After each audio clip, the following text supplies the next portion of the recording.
Hello Virgo, mid-July 2024, mid-month of July. Ano nga bang parating pa sa inyo? Anong ganap? Anong mensaheng gabay ang marahil kailangan nyo marinig?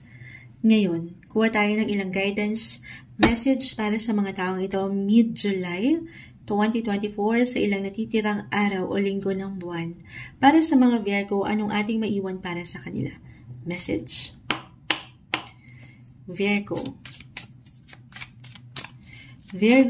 mid-July, sa taong nakikinig ngayon, ano pong maiwan natin sa taong ito?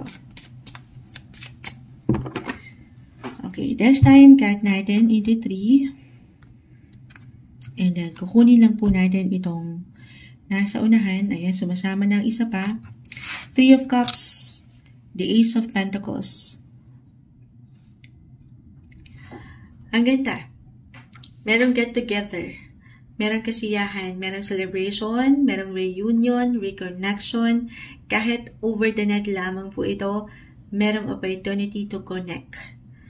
Mula dito sa ilang katrabaho or ilang friends, circle of friends na meron ka na ang ganda.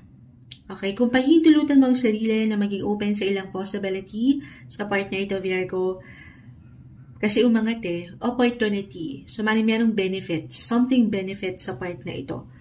Hindi mo pa man ma-realize, marahil kahit sa simpleng pagpapayo, hindi sa meron tayong hinihintay na benepisyo sa ilang kaibigan o ilang taong ito na pwede mong makakonekta, pero maaring kusa pong umangat na meron silang may ambag na something positive sa inyong buhay this time.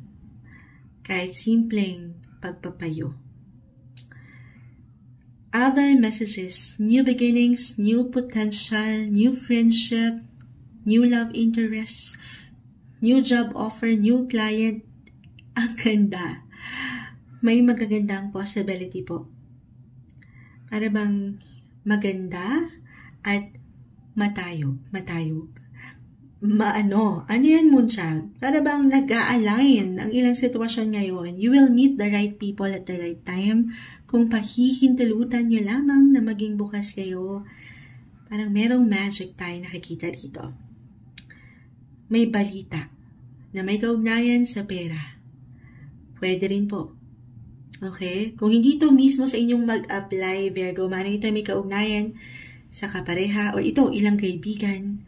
Could be one of your siblings din kung meron kayong kapatid. Ang lawak nito. 3. Ang ganda. Puro ang ganda ang nasasabi. Nagbibigay diin yung connection. Okay, may paglalim sa inyong samahan. Maring merong ilang lakad. Or kung meron kayong ilang plano sa ilang kaibigan, ito yung mga plano na puro drawing. Hindi natutuloy, pero this time, maaring umangat. Mabigyan na kayo ng chance or ng opportunity para yan ay may paglaban. Maganap talaga. Mapuntahan. Merong short or long distance trips ba ito? Kung saan dito, maaari kayong makabuo ng ilang bagong memories na iti-treasure nyo forever. Ganon. Could be unexpected, okay, surprise, balita, sabi ko nga, na hindi nyo inaasahan. For some of you, tayo po ay general reading. Pero new beginnings, again, new opportunity, na-mention ko yung siblings or pagdating sa family. Why I'm getting a message? Para sa ilan sa inyo, hindi po kailangan mag-apply agad-agad, pero para sa ilan na andito ang kahilingan, okay? Andito na yung gustong simula pagdating sa pamilya. Couples, attached or married, may pagbibigay diin kasi dito nung oportunidad, nung tsansa, nung blessing. So I feel na marahil kailangan kong banggitin, hindi po isang medical advisor ang Moonchild. Simpleng tarot card reader lamang po tayo, pero maring merong baby blessing for some of you. Kung hindi to mag-apply, napakalawak ng 3 of Cups. Again, kung hindi sa inyo mismo na ba? Virgo, charot. Hindi. Baka ito ay may patungkol sa, ayan, circle of friends nyo, ilang taong malapit sa inyong puso, kapatid, ilang miyembro sa pamilya.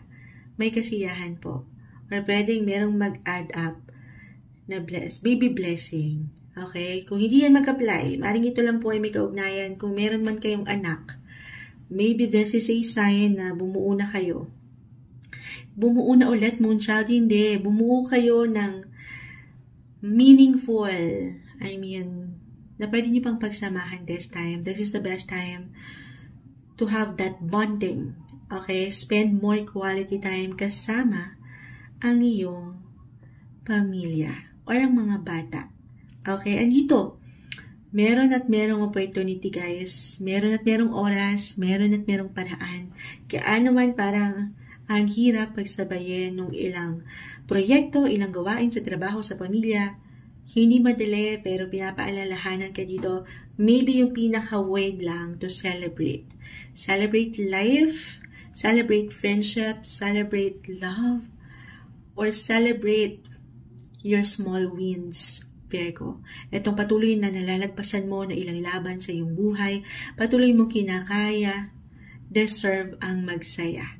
Para sa inyo, ngayong mid-July 2024, Virgo.